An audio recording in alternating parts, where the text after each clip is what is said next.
Les amis, avant de commencer la vidéo, je voulais vous parler parce que c'est vrai qu'on fait pas de grands discours, on fait pas de discours d'habitude, mais aujourd'hui c'était pour vous dire que à cause des événements actuels, de 1, je suis tout seul, c'est Darkmania, je ne suis ni avec Designer ni avec MP3 Gaming, et ce sera comme ça pendant plusieurs vidéos, hein. Et également, deuxième chose, faites attention à vous, respectez les règles de sécurité, c'est vraiment important, même si au début on sous-estimait ce virus, maintenant on se rend compte de ce qu'il est en fait finalement, donc faites attention à vous et à vos proches, et sur ce je vous souhaite quand même une bonne vidéo.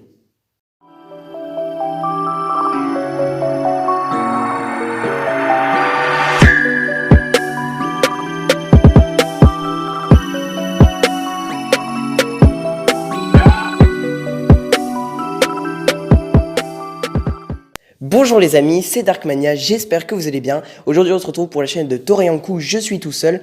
Il y a une vidéo de Xener et MP3 Gaming qui devrait sortir 1 ou 2 jours après que cette vidéo sorte.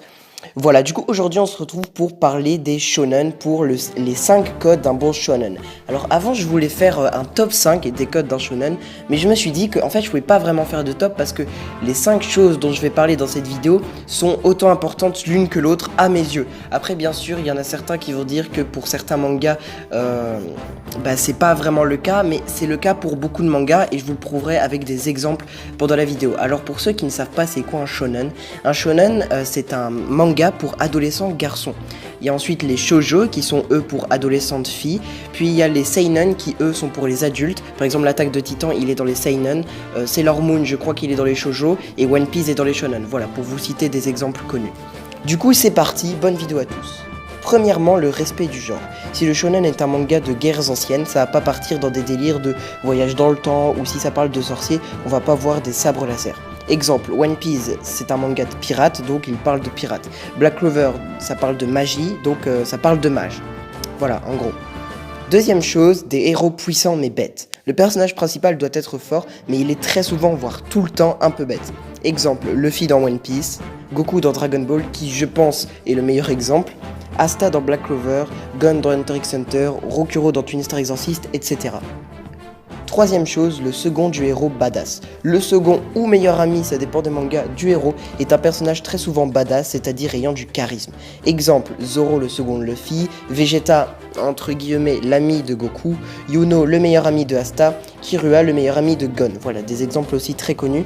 Et d'ailleurs, ces personnages sont souvent, parfois, plus appréciés que le personnage principal. Quatrième chose, des combats extraordinaires.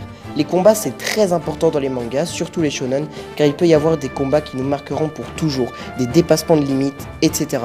D'ailleurs dans One Piece, les dépassements de limites dans les combats c'est très important, et également dans Dragon Ball. Il y a vraiment des combats dont je me souviendrai à jamais et qui sont une énorme importance dans la suite de l'aventure.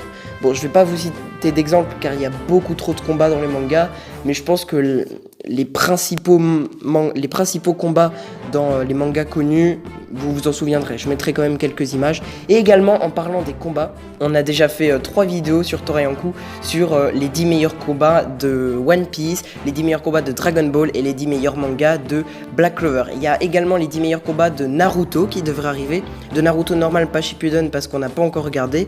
Il y a les 10 meilleurs combats de Black Clover partie 2 qui devraient arriver parce qu'on s'était arrêté au tome 10 ou 11, je sais plus trop. Et d'autres trucs genre les 10 meilleurs combats de Hunter x Hunter qui arriveront peut-être, d'autres trucs comme ça, voilà.